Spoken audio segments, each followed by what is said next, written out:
Savage! I'm a savage! Oh! I'm a savage! Whatever I want, I'm going to get! Whatever I want, I have to get! That ruthless mindset hasn't gone anywhere even behind bars. Diddy is still trying to pull strings. Now reports suggest he may have crossed a dangerous line. Sources claim that Diddy allegedly sent death threats to the federal judge overseeing his case, apparently outraged that the judge brought in Johnny Depp's high-profile legal team to lead the prosecution. Considering earlier whispers about him threatening witnesses, this latest twist isn't entirely surprising, as the high-stakes trial of Sean Diddy Combs continues to captivate public attention. A darker narrative has emerged. Allegations are now surfacing that Diddy has made threats both inside and outside the courtroom, raising concerns about witness intimidation, obstruction of justice, and just how far the music mogul might go to protect himself. Prosecutors argue this isn't isolated behavior, it's a recurring pattern. The federal indictment accuses Combs of using violence, intimidation, and threats, often with the presence of firearms, to force women into so-called freak-offs, and then silence them afterward. Accusations include choking, hitting, and even dangling victims over balconies to assert control. What's especially troubling, prosecutors say, is that Combs has continued to manipulate the situation from inside the Metropolitan Detention Center, MDC, in Brooklyn. He allegedly used other inmates' phone privileges for three-way calls, contacted witnesses, planted media stories, and paid off inmates by funding their commissary accounts. Notes reportedly seized from his cellar, 19-page document, and a handwritten to-do list allegedly outlined plans to bribe witnesses, dig up dirt on accusers, and shape the social media narrative in his favor. Though Combs' legal team has dismissed these claims as baseless, the accusations of witness tampering are a major reason why judges have repeatedly denied him bail. In November 2024, Judge Aaron Subramanian cited those concerns directly when rejecting Combs' latest bail request, continuing the decision first made by Judge Andrew L. Carter Jr., who initially presided over the case before it was reassigned in October 2024. Beyond prison walls, a longer trail of alleged threats has emerged through lawsuits and public statements. One of the most detailed accounts comes from Daniel Smith, a former editor-in-chief whose experience adds to the growing portrait of a man who, according to many, has long used fear to maintain power. One of the earliest and most chilling allegations against Diddy comes from Daniel Smith, former editor-in-chief of Vibe magazine. Smith claimed that in 1997, Diddy threatened her life over a disagreement about cover photos featuring him. According to her, after she refused his demand to preview the photos before publication.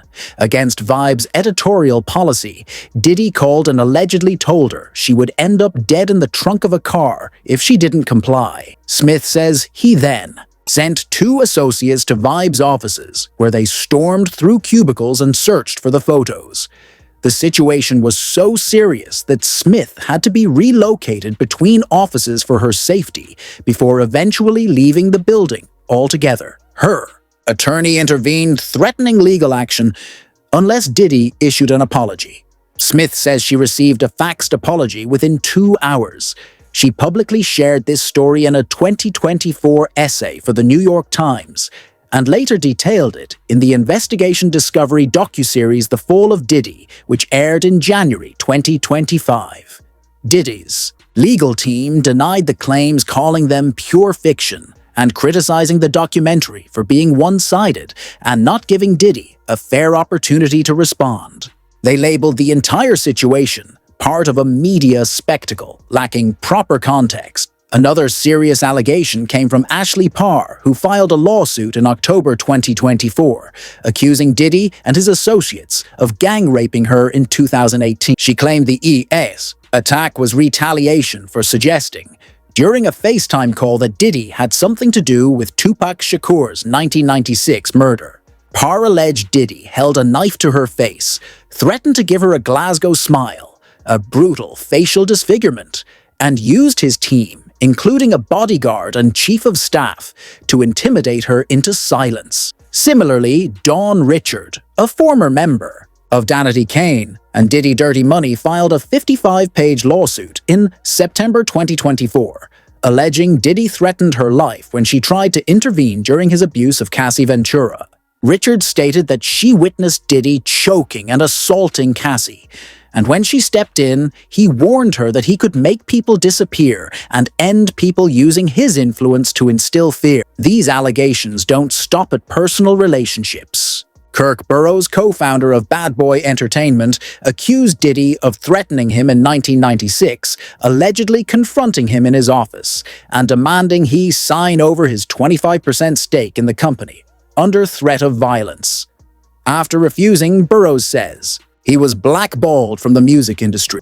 Perhaps most disturbing are the allegations involving minors.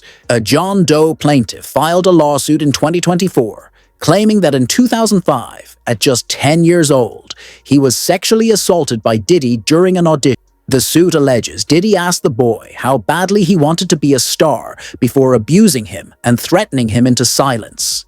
The boy's parents were allegedly too afraid to come forward at the time, fearing Diddy's powerful influence. Amid this deeply troubling backdrop, a surprising link has emerged to another high-profile legal drama: Johnny Depp's legal team. Ben Chew, who famously represented Depp in his defamation case against Amber Heard, has become a key legal commentator on the Diddy case, offering expert insights based on his experience navigating celebrity trials under intense public scrutiny. Well, it's taking longer than I would have expected. In the case of Depp v. Heard, everybody wanted to serve on the jury. So in many cases, as you know, jurors are trying to make excuses as to why they can't sit through a long trial, and 8 weeks, as you say, is a very long trial.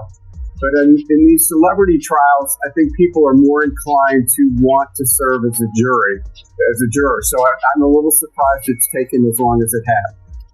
In October 2024, Ben Chew appeared on Piers Morgan Uncensored to analyze Diddy's legal strategy and weigh in on the serious obstacles facing the defense. Chew was blunt about the impact of the 2016 hotel surveillance video, which appears to show Diddy physically assaulting Cassie Ventura. He called the footage devastating for Diddy's case and noted that the severity of the evidence might force Diddy to take the stand in his own defense to try and directly explain or refute it. I think the problem is going to come in, with the Cassandra Ventura's tape. I mean, whether you've seen that before, you're certainly going to see that during the trial. And I think that's highly problematic, obviously, for Diddy, whether they've seen it before or not. Yeah, because the prosecution is saying she was not only running away from home, she was running away from a freak-off, that there was a sex worker in that hotel room. That goes to the charge of sex trafficking. And also racketeering. Sex trafficking is part of that as well. In his analysis, Ben Chew emphasized that Diddy would need to express genuine remorse for what was captured in the 2016 hotel video, framing the incident as an isolated lapse rather than part of a broader pattern of abuse or criminal behavior, such as sex trafficking. Chew criticized Diddy's earlier apology video, saying it lacked authenticity and failed to resonate. He argued that to have any hope of swaying the jury, Diddy would need to look them in the eye, show real emotion, and convincingly take responsibility. Knowing that that's coming in, I think he has to take the stand and explain that. I mean, going back to the issue of celebrity client, you have a tension between image and what's best for the public image in the court of public opinion and what's better for the client. His apology was probably done to help his image, but I think it will hurt him in the criminal trial, and I think that's another factor which requires him to testify, because you have not only the video, but you have the prior apology coming into evidence, and that wasn't a very good apology. No. Although Ben Chew is not representing Diddy, his involvement as a legal commentator has added a significant new dimension to how the public views the case. With a reputation built on his successful defense of Johnny Depp in a highly publicized defamation trial, Chew's insights have helped shape the narrative around Diddy's legal strategy and the immense challenge his defense team faces in countering the federal prosecution. Another member of Depp's legal team, Wayne Dennison, has also weighed in advising celebrities associated with Diddy to stay silent to avoid being pulled into the chaos or becoming targets of future lawsuits. His warning reflects a strategic, image-focused approach, a playbook that worked well for Depp and is now being cautiously mirrored by Diddy's camp. But the similarities between the Depp and Diddy cases only go so far. As Chu has pointed out, the stakes are drastically different. Depp's battle was a civil defamation case with money and reputation on the line. Diddy, on the other hand, is facing federal criminal charges that could result in life imprisonment. The burden of proof is also higher in criminal court, beyond a reasonable doubt, as opposed to the preponderance of evidence required in civil cases. Furthermore, while Depp benefited from strong public support and no direct video evidence of abuse, Diddy is contending with damning 2016 surveillance footage that Chu himself described as incredibly difficult for the defense to overcome. This critical difference highlights the steep uphill battle Diddy faces not just in court, but in the court of public opinion. As the trial continues, the shadow of alleged threats and intimidation looms large. Prosecutors portray Diddy as a man, accustomed to using fear and control to silence his accusers, while the defense insists the claims are exaggerated, financially motivated, or outright fabricated. Like many complex cases, the truth likely lies somewhere in the middle, and it will be up to Judge Subramanian and the jury to separate fact from fiction. Now, with all eyes locked on the courtroom, the trial has taken yet another dramatic turn. In a bold move, the judge recently shifted the direction of the proceedings, catching everyone off guard and altering the entire tone in the courtroom. This isn't just another celebrity scandal. It's a full-blown legal and cultural reckoning with shocking allegations of abuse power plays and criminal enterprise rocking the entertainment industry to its core. These aren't just rumors. They're explosive revelations that could reshape everything.